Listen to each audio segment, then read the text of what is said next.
Hi guys, this is Sachin Gangwar. Today's lecture is on Hooke's law. इस lecture पे हम लोग Hooke's law को देखेंगे क्योंकि पिछली लेक्चर में हम लोगों ने स्ट्रेस वर्सेस स्ट्रेन डायग्राम देखा था। उससे पहले हम लोगों ने स्ट्रेसेस एंड स्ट्रेन्स को देखा था। तो अब हम देखेंगे हुक्स लॉ क्या है और इलास्टिक कांस्टेंट के बारे में हम लोग इस लेक्चर में देखेंगे। तो सबसे पहले तो हुक्स लॉ को हम पढ़ने से पहले जो अजम्पशंस है, मतलब जिन कंडीशंस में हुक्स लॉ वैलिड है उन अजम्पशंस को देखेंगे। तो सबसे पहले हम लोग देखेंगे assumptions of the Hooke's law. तो जो हुक्स ने अपना लॉ देने से पहले जो पहला अजम्पशन लिया था वो ये लिया था कि उन्होंने बोला था कि chemical composition is constant through out its volume. मतलब हम जिस भी मटेरियल पर लोडिंग कर रहे हैं उस मटेरियल में केमिकल कंपोजिशन जो है कैसा होना चाहिए, कांस्टेंट होना चाहिए। अगर हमारे पास कोई भी बार है या बीम है तो अगर हमने उसको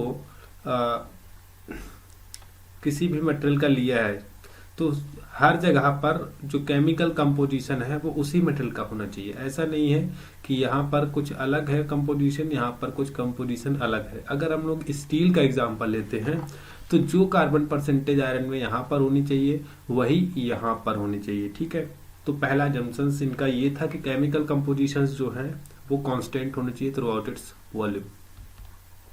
जो अगला केमिकल अजम्पशन है वो ये है कि there is no change in temperature during loading. जब हम लोड अप्लाई कर रहे हैं, जब हम अपना टेस्ट कर रहे हैं अल्टीमेट टेंसाइल मशीनिंग पर, तब टेम्परेचर में कोई भी चेंज नहीं होना चाहिए। जो टेम्परेचर स्टार्टिंग में था वही पूरे through out the loading, during पूरी लोडिंग के दौरान जो टेम्परेचर है वो चेंज नहीं होना चाहिए। जो अगली चीज है वो है कि there is no stress concentration. ठीक है, पूरे भी मटेरियल में जब हम लोग मतलब जो हमने स्पेसिमेन लिया है उस स्पेसिमेन में कहीं पर भी स्ट्रेस कंसंट्रेशन नहीं होनी चाहिए। स्ट्रेस कंसंट्रेशन क्या होता है उसको थोड़ा समझ लेते हैं। जैसे कि हम लोग यहाँ पर अपना जो बार है, हमने के बार ले रखा है, अब हम इस पे लोड अप्लाई करेंगे P। ठीक है, हमने यहाँ पे P लोड अप्लाई किया। अगर हम इस क्रॉस सेक्शन पर लिखें, जो सिग्मा अगर लिख देंगे तो हो जाएगा P/A।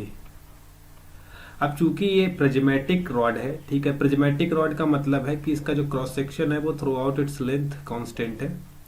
ये प्रिज्मेटिक रॉड है, तो प्रिज्मेटिक रॉड होने के कारण हर सेक्शन पर जो स्ट्रेस होगा वो P/A ही होगा। ठीक है, बट इन एक्चुअल कंडीशन जो ये हमारे सरफेस है, ठीक है, अगर हम इनको माइक्रो स्ट्रक्चर में देखें तो ये सरफेसेस स्मूथ नहीं होते हैं, प्लेन नहीं होते हैं। ठीक है, ये सरफेसेस कुछ इस तरह से बेबी एजेस देते हैं, रफ सरफेसेस होते हैं। ठीक है, स्मूथ सरफेस तो पॉसिबल ही नहीं ना प्रैक्टिकली, तो कुछ इस तरह का सरफेस होगा। ठीक है, अब जब यहाँ पर हम लोग P फोर्स अप्लाई करेंगे, जब हम P फोर्स अप्लाई करेंगे तो जिस जगह पर एरिया मिनिमम होगा वहां पे स्ट्रेस मैक्सिमम हो जाता है। तो जैसे अगर हम मान रहे हैं कि ये वाला जो हमारा रीजन है, इस रीजन में एरिया जो है मिनिमम है। एरिया मिनिमम है का मतलब जब एरिया मिनिमम हुआ तो मतलब स्ट्रेस मैक्सिमम हो जाएगा, है ना। तो जहां पर एरिया मिनिमम होने की वजह से स्ट्रेस मैक्सिमम हो जाता है वहां पर हम लोग बोलते हैं कि वहां पे स्ट्रेस क्या हुआ, कंसंट्रेटेड हो गया। वहां पे स्ट्रेस क्या हो गया, कंसंट्रेट हो गया, एक ही जगह पर स्ट्रेस कंसंट्रेट हो गया। तो ऐसी कंडीशन नहीं होनी चाहिए, इन्होंने बोला है। मतलब इन्होंने जो मटेरियल को परफेक्टली स्मूथ मटेरियल माना, कंसीडर किया है, बट ऐसा पॉसिबल नहीं है। ठीक है, तो ये तीन अजम्पशंस के साथ हम लोग अब आगे बढ़ेंगे। ये तीन अजम्पशंस को ध्यान में रखते हुए हुक्स ने जो लॉ दिया था, उन्होंने बोला था कि जो स्ट्रेस है, किसी भी बॉडी में स्ट्रेस जो है वो डायरेक्टली प्रोपोर्शनल होगा उस बॉडी में ड्यूरिंग लोडिंग जो स्ट्रेन प्रोड्यूस हुआ। ठीक है, अब स्ट्रेस मतलब अगर वो नॉर्मल स्ट्रेस है तो स्ट्रेन नॉर्मल होगा, अगर वो डायरेक्ट स्ट्रेस है या लॉन्गिट्यूडनल स्ट्रेस है तो लॉन्गिट्यूडनल स्ट्रेन होगा, अगर वो शियर स्ट्रेस है तो प्रोपोर्शनल होगा शियर स्ट्रेन के। तो मतलब इन्होंने बोला था कि स्ट्रेस स्ट्रेन के क्या होगा, प्रोपोर्शनल होगा। अब अगर ये प्रोपोर्शनलिटी साइन हम लोग हटाते हैं तो हमको कुछ कांस्टेंट की जरूरत पड़ेगी, कुछ कांस्टेंट की जरूरत पड़ेगी। अगर हम लॉन्गिट्यूडिनल डिस्टेंस की बात करें तो sigma is directly proportional to epsilon है यहाँ पर। अगर हम अब जो ये हमारा प्रोपोर्शनलिटी साइन है इसको हटाते हैं तो सिग्मा इक्वल टू हमको ई एप्सिलॉन मिलता है, ठीक है। जहां पर जो ई है एक प्रोपोर्शनलिटी कांस्टेंट है और इस ई को हम लोग मॉडुलस ऑफ इलास्टिसिटी बोलते हैं, मॉडुलस ऑफ इलास्टिसिटी बोलते हैं। इसको हम लोग यंग मॉडुलस भी बोलते हैं। अगर हम शियर मॉडल स्ट्रेस की बात करेंगे तो tau is proportional to phi है। अगर यहाँ पर हम प्रोपोर्शनलिटी साइन हटाएंगे तो हमारा एक जो कांस्टेंट आता है वो जी आता है, ठीक है। अब जी जो है यहाँ पर आया है, जो कांस्टेंट आया है, इसको हम लोग शियर मॉडुलस की बात करते हैं, इसको हम लोग शियर मॉडुलस बोलते हैं या फिर मॉडुलस ऑफ रिजिडिटी भी इसको बोला जाता है, ठीक है। ये हमारा हो गया। तो हुक ने जो नियम दिया है वो ये दिया है कि stress is directly proportional to strain. अच्छा, जो इन्होंने ये नियम दिया है ये थ्रू आउट पूरी जो लोडिंग हो रही है, हम जो लास्ट फ्रैक्चर तक, जरूरी नहीं है कि ये जो इन्होंने नियम दिया है या जो भी ये लॉ दिया है वो पूरी लोडिंग के लिए पॉसिबल हो पाए, ठीक है। तो ऐसा नहीं है कि वो पूरी लोडिंग के लिए ये नियम पॉसिबल है। तो ये इस क्या है, कुछ पॉइंट है, कोई एक ऐसा पॉइंट होगा जहां पे जाके ये जो अपना जो लॉ है ये क्या हो जाएगा, फेल हो जाएगा, ठीक है।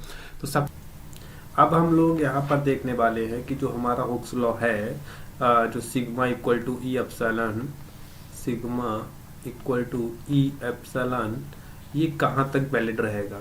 तो अगर हम इस इक्वेशन को अगर हम कंपेयर करें तो ये कुछ y equal to m x plus c, मतलब स्ट्रेट लाइन की इक्वेशन है। अगर हम y equal to m x plus c को हम ग्राफ पे प्लॉट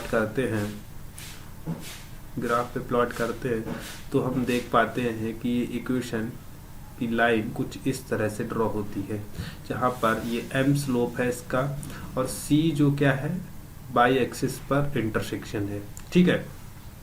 यहाँ पे अगर हम कंपेयर करेंगे तो y तो सिग्मा है, ठीक है, एप्सिलॉन एक्स डायरेक्शन पे है, ठीक है भाई। तो हम क्या बनेगा, हमारा बनेगा क्या, स्ट्रेस वर्सेस स्ट्रेन डायग्राम बनेगा। क्या बनेगा, स्ट्रेस वर्सेस स्ट्रेन डायग्राम, मतलब बाई एक्सिस पे हमको स्ट्रेस लेना है एंड एक्स एक्सिस पे हमको स्ट्रेन लेना है, ठीक है। अब देखेंगे जो E है वो यहाँ पर M है। अगर हम कंपेयर कर पा रहे हैं तो E इक्वल टू M है, ठीक है। और दूसरी चीज, इस इक्वेशन में sigma equal to E epsilon में कोई भी कांस्टेंट नहीं है। जैसे यहाँ पर C है तो C की वैल्यू क्या है, इस इक्वेशन में 0 है। तो जो हमारी स्ट्रेट लाइन जाएगी वो ओरिजिन से होती हुई जाएगी, तो कुछ क्या बनेगा, अगर हुक्स लॉ के अकॉर्डिंग जो स्ट्रेस वर्सेस स्ट्रेन डायग्राम बनना चाहिए वो एक स्ट्रेट लाइन बनना चाहिए। बट हम लोग जब टेस्टिंग करते हैं तो हम लोग देखते हैं कि हमारा जो मतलब डक्टाइल मटेरियल की अगर बात करेंगे तो स्ट्रेस स्ट्रेन डायग्राम कुछ इस तरह से बनता है, ठीक है। तो हुक्स लॉ केवल वहीं तक वैलिड रहेगा जहां पर क्या है, कर्व जो है हमारा जहां तक स्ट्रेट लाइन है, और जहां पर जाकर कर्व स्ट्रेट लाइन खत्म हो जाता है उस पॉइंट को हम लोगों ने ए बताया था, ठीक है। तो ए पॉइंट को हम लोग क्या बोलते थे, पॉइंट ऑफ लिमिट ऑफ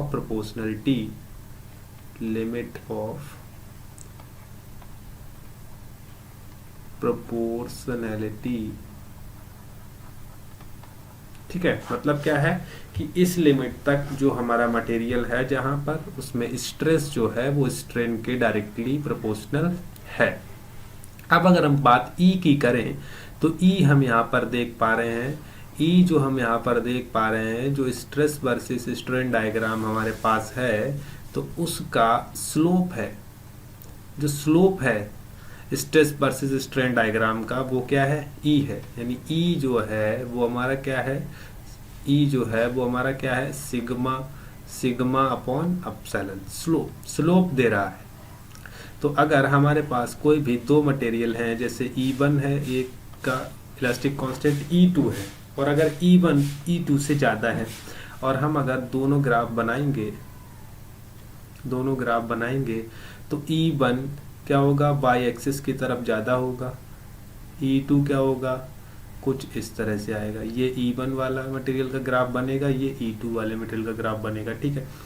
अब अगर हम थोड़ा सा एनालिसिस करें तो हम सेम सिग्मा पर देख पा रहे हैं, मतलब स्ट्रेस की वैल्यू सेम है। जिसका यंग मॉडुलस ज़्यादा है वो स्ट्रेन कम दे रहा है। ध्यान, हम लोग देख सकते हैं, जिसका यंग मॉडुलस ज़्यादा है वो स्ट्रेन कम दे रहा है, और जिसका यंग मॉडुलस कम है वो ज़्यादा स्ट्रेन प्रोवाइड करा रहा है ना। तो जिसका यंग मॉडुलस ज़्यादा वो स्ट्रेन कम देगा, जिसका यंग मॉडुलस कम वो स्ट्रेन ज़्यादा देगा। तो हुक्स लॉ हम लोग समझ गए। हुक्स लॉ कहाँ तक हमारा वैलिड होगा, जहाँ तक कर्व हमारा स्ट्रेट लाइन होगा, जहाँ तक कर्व हमारा स्ट्रेट लाइन होगा। तो इतना हुक्स लॉ है। उसके बाद अगर हम लोग कुछ इलास्टिक कांस्टेंट की बात करें, तो हमारे पास 4 इलास्टिक कांस्टेंट हैं। अब इलास्टिक कांस्टेंट हैं क्या, कुछ पैरामीटर्स हैं जो स्ट्रेस और स्ट्रेन में रिलेशन बताते हैं। तो हमारे पास 4 इलास्टिक कांस्टेंट हैं। पहला है E, दूसरा है G, K and mu. E हमारा यंग मॉडुलस है, G हमारा शियर मॉडुलस, K हमारा वल्क मॉडुलस है,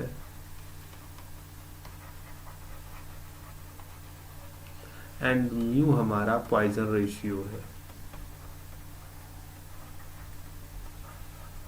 अब हम एक एक करके सारे जो भी हमारे कांस्टेंट हैं उनको हम लोग देखेंगे। तो अगर हम पहली बात करें E की, तो E क्या है, it is the ratio of normal stress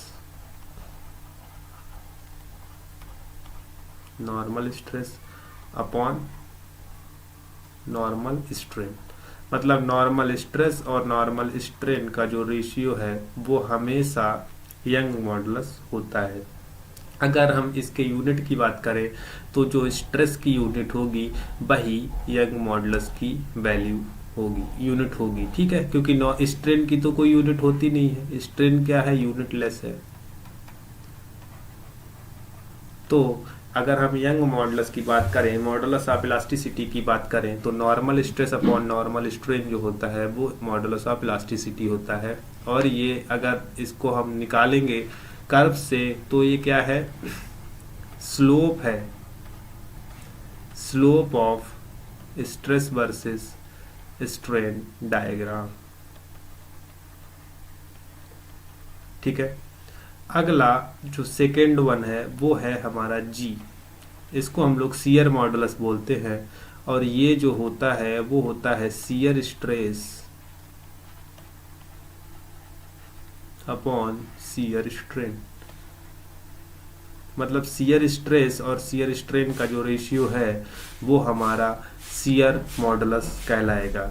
या इसका भी जो यूनिट रहेगा वो जो स्ट्रेस का यूनिट रहता है वही रहेगा। जैसे कि अगर फॉर एग्जांपल यूनिट की बात कर ले तो पास्कल हो सकता है, मेगा पास्कल हो सकता है, गीगा पास्कल हो सकता है, टेरा पास्कल हो सकता है। तो जो भी स्ट्रेस का यूनिट रहेगा वो शियर मॉडुलस का वैल्यू रहेगा। अगला हमारे पास जो है वो है K, इसको हम लोग वल्क मॉडुलस बोलते हैं। K को जो हम डिफाइन करते हैं वो होता है डायरेक्ट स्ट्रेस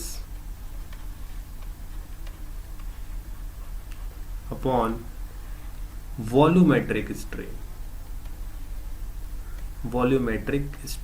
जो वॉल्यूम में जो स्ट्रेन आ रहा है, मतलब अगर हम देखें यहाँ पर एक हमने ये क्यूब लिया है, इस क्यूब में हमने डायरेक्ट स्ट्रेस सिग्मा अप्लाई कर रखा है, डायरेक्ट स्ट्रेस हमने सिग्मा अप्लाई करके रखा है, जिस सिग्मा के कारण इसमें एक क्या होगा, स्ट्रेन आएगा, इसका वॉल्यूम कम हो जाएगा। तो स्ट्रेन लिखेंगे वॉल्यूमेट्रिक स्ट्रेन, वो क्या होगा, change in volume upon total volume. तो जो के हो जाएगा वो हो जाएगा sigma upon delta V by V. तो बल्क मॉडुलस क्या है, direct stress upon volumetric strain. Unit इसका भी जो स्ट्रेस का होगा वही होगा, मतलब mega pascal, pascal, kilo pascal and tera pascal. जो लास्ट इलास्टिक कांस्टेंट हमारे पास है वो है म्यू। म्यू क्या होता है, it is the ratio of lateral strain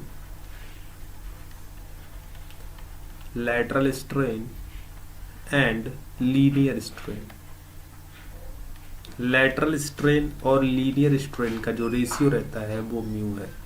अब लैटरल स्ट्रेन कौन सा स्ट्रेन है, लोड की वो स्ट्रेन जो लोड की परपेंडिकुलर डायरेक्शन में स्ट्रेन आता है वो लैटरल स्ट्रेन होता है, और जो लोड की डायरेक्शन में जो स्ट्रेन आएगा वो लीनियर स्ट्रेन होगा।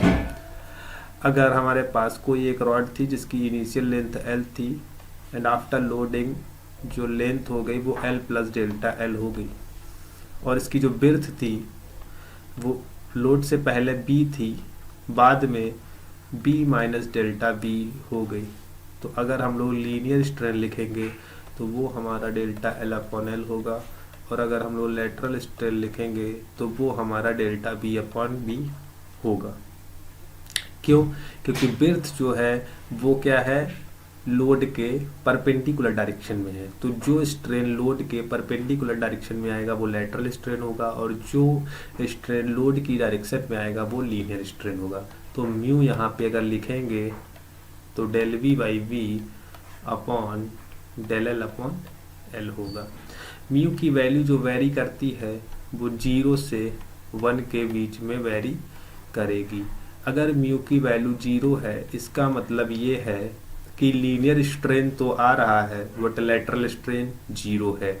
लेटरल स्ट्रेन 0 का मतलब है कि अगर हम कोई भी मटेरियल खींच रहे हैं तो वो केवल खींच रहा है, ठीक है, उसकी बिर्थ में कोई भी चेंजमेंट नहीं आ रहा है। तो अगर ऐसे मटेरियल का एग्जाम्पल की बात करेंगे तो कॉर्क एक ऐसा मटेरियल है जिसका जो पॉइजन रेशियो है वो मतलब 10:0 होता है, ठीक है, जिसका प्रयोग हम लोग बोतल की ढक्कन बनाने में करते हैं, ठीक है।